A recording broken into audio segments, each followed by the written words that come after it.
Good afternoon, Jets Nation. Welcome to the Jew Jet Show.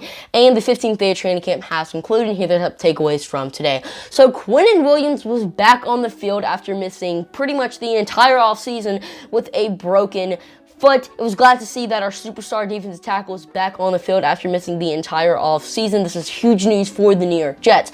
Now, Robert Saleh said in his press conference today that he wants Quinnen Williams, or that he hopes Quinnen Williams is going to get to play some time in our preseason game against the Packers this weekend. So that's something to look forward to. But glad to see that Quinnen Williams is back on the field. Now let's talk about some of our player performances, starting off with Zach Wilson, as we always do. Now, after an amazing NFL debut, who many people are saying was the best out of the 5 quarterbacks picked in the first round this year, Wilson has a so-so practice. I mean, it was pretty much not so-so. It was kind of like up and down. I would say more good than bad. I mean, he was 4 for 4 in our red zone drills, throwing 2 touchdowns, 1 to Chris Herndon, 1 to Michael Carter, and pretty much in our entire drills today, he finished 7 for 12. Did throw a pick to Bryce Hall and did get sacked, but he's a rookie quarterback, and you can't expect him to play like the Mormon Mahomes every single practice.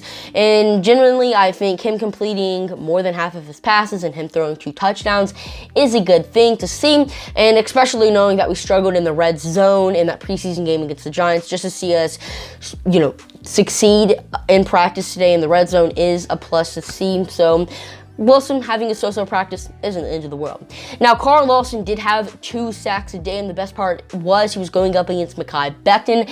Now, Lawson has just been doing this the entire training camp. I believe every single practice, this guy has just had more than 2 sacks. I mean, it's absolutely crazy, but it's also a great thing. I mean, I want my superstar edge rusher to have like 2-3 sacks every single practice. Now, I did say that the best part was he did it against Mekhi Becton. A lot of people were starting to worry about Becton because he got beat by Lawson so much, but there's no reason to worry. Lawson is just a beast, and Becton is still a top 10 tackle. I mean, his performance in the preseason game against the Giants was really good. I mean, we ran the ball very well behind Becton. I mean, Isaiah's jury could not get past that man. So Becton is still top 10 tackle, and Lawson is a beast. Now, as I said earlier, Bryce Hall did have an interception in today's practice, which is a pretty good thing. I believe this is his first interception so far in training camp, but overall, he's been having a good camp. I also like what I saw from him in the preseason game against the Giants, and I was actually really impressed with our secondary as a whole. I mean, I know the Giants receivers aren't anything too crazy, but for us to only allow 92 receiving yards in total is a pretty good thing. I mean, I thought the secondary was the worst in the NFL, but for us to allow 92 yards says something. I mean, Michael Nania tweeted out that our 3 rookie cornerbacks allowed 1 catch today. I mean, in the preseason game against the Giants. 1 catch out of the 3 guys.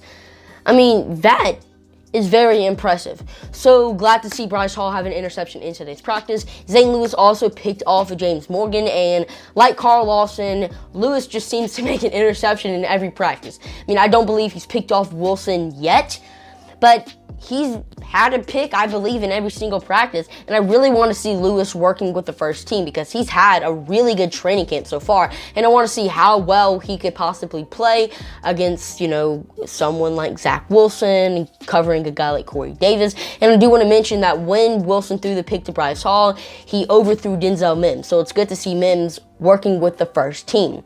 And now I have some really depressing news to share on the Jew Jet Show. So after he missed the field goal in our preseason game against the Giants, the Jets released Chris Nagger. No, Nagger, Chris the kicker, the guy I was an enthusiast of, is off the team. I wish the best for him. Hopefully he can get a workout or find himself on an NFL roster, tomorrow or something, because I do believe he has a lot of potential. I believe I'm not going to say he's the next Young Koo, but I just think he needs to correct his long-term, his long-range accuracy.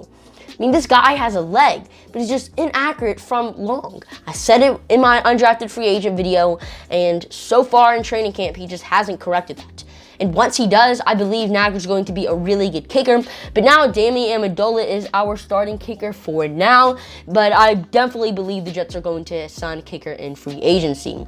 Well, that's all I got for you guys today. If you ended up enjoying, let me know by hitting the subscribe and like button. Check me out on Instagram, Twitter, and TikTok at Jude_Jets. Comment down below what you thought of today's video. And if for some reason the comments are turned off, just hit me up on any of my social medias. And I'm your host, Jude, signing off for now. See you later.